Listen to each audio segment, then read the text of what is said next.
UNDP, o Conselho Imprensa coopera mútuo com pesquisa matadalang hakerek notícias sensível gênero. Atividade ne halau e salão Conselho Imprensa dili lorun ronulu racing hat fulan fevereiro tinan rihun rua ronulu racing rua quinta-feira semana ne.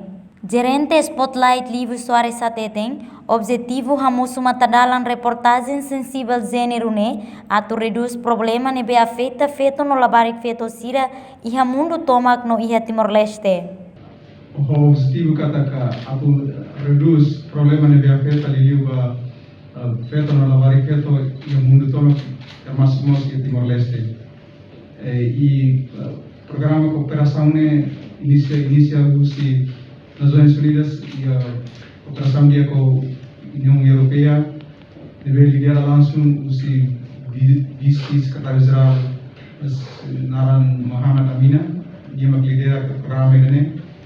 Então ia nação betul ia Afrika ia Asia termasuk Timor-Leste ia Ilha Pasifik sira Solomon Island Fiji sira mas implementa projetos de Hanesa e cooperação no Conselho Imprensa idane anasan continuação batinan pro acordo batinan ko tenia o Conselho Imprensa ne beita halau tambah saya nak to loron ilawo ni talabel finalite tinan ko to tambah tahu to tel kata ita imprensa ela COVID-19 ne be afeta serviço instituição todo e na família da minha.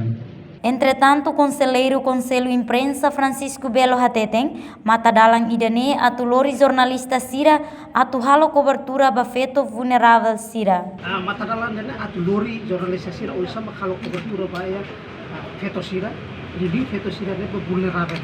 Por exemplo, ia caso rumah nebe caso violação nebe envolve feto sai vítima, o sama matadalanga atu dia jornalista hakerek para ia sensível para gender na ia sensível para feto sai vítima o sama ditaker tambah ia situação sira ne mai Conselho Imprensa observa no nota kata dalam rumah ini publicação sira ofende kali feto sira terima feto sai kena vítima dalam rumah itu ofende atau kita usa matadalang itu sama jurnalista sira media sira atau bele tuir matadalang dana odi hakerek bele asa protege malu vítima sira no feto sira nebe vulnerável.